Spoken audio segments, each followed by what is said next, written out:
It's easy, why dumping on it.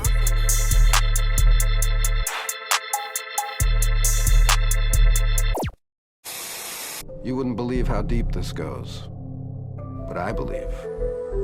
Yarn time. Folks, we've got a very serious situation here. I'm holding what is called the right-wing extremism, current economic and political climate, fueling resurgence and radicalization and recruitment. And in it, we talked about the fact that they define pro-lifers as domestic terrorists. They put this in a Department of Homeland Security document, this official assessment, now saying pro-lifers, people that believe in end-time prophecies, people that are opposed to the administration's position on immigration, those of us that are standing up for the sanctity of life and for the sanctity of marriage, all of those are now potential, and this is what they're saying, domestic terrorists. Simpsons, you're under arrest for the violation of the Government Knows Best Act.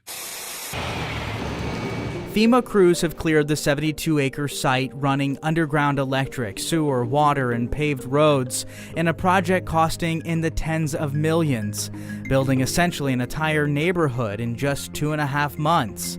Survivors will live in these 1 to 4 bedroom housing units that look like this. How much pressure were you put under to produce those trailers? Oh, incredible amount of pressure. Working production and the way they were paid, it was about getting the units out the door. Once the units were out the door, they became quality control's problem, and the pressure to get them fixed, to make them appear to be correct, was tremendous.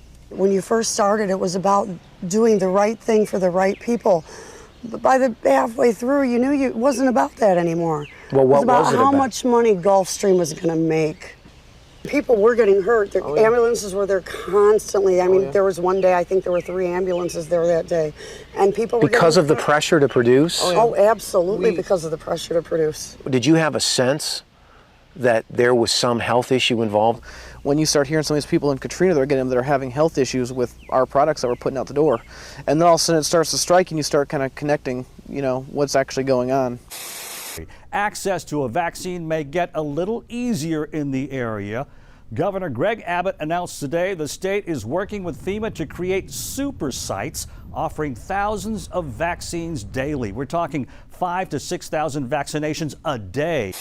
I can't believe they put us in jail. It's not a jail, it's a re-education center. One of the groups most vulnerable in this pandemic are the homeless.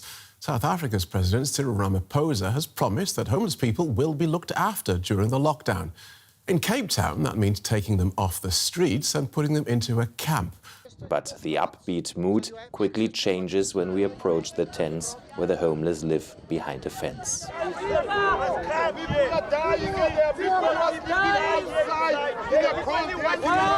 Some yell out that they are dying there and have to sleep out in the cold. The police move in. We don't have to be treated like this. I think we all have human here. And so no one is being held against their will on the site.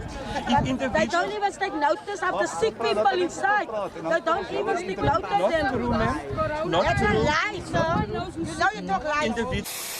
Homeless people will be shuttled into temporary shelters in Golden Hill. Good evening, I'm Vanessa Van Hefty. It is being set up at the City Operations Yard at 20th and B Streets. 10 News reporter Hannah Mullins is live with the concern amid a deadly hepatitis A outbreak. Hannah. And Vanessa, this area is fenced off with barbed wire up here. It's also blocked off by another fence below. They've been setting up tents at the transitional camp area, and they'll start by bringing in women and kids tomorrow morning. This is the land God forgot. Stay there and sleep. Large chunks of East Village festering with filth, and Hep A has made the streets more septic. Hello, I'm the U.S. Constitution, and I'm over 200 years old, but I'm feeling fine. I wish I could say the same for my crazy cousin, Bill O'Reilly. What do I do? What do I do? Kind of right-wing, religious-based domestic terrorism. Disturbing news tonight about homegrown terror. Part of this is big change in the White House, a new cultural experience, and some of the crazies are coming out of their closet. Right now, it looks like there is no connection between the men arrested and any known terrorist cell. Homegrown. Yeah, homegrown. Elmo go to wrong fundraiser.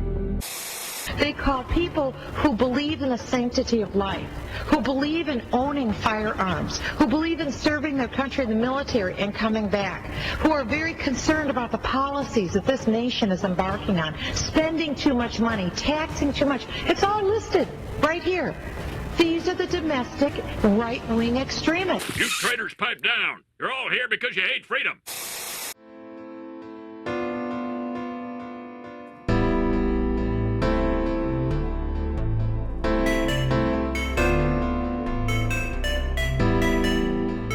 It's easy, why? Something on it.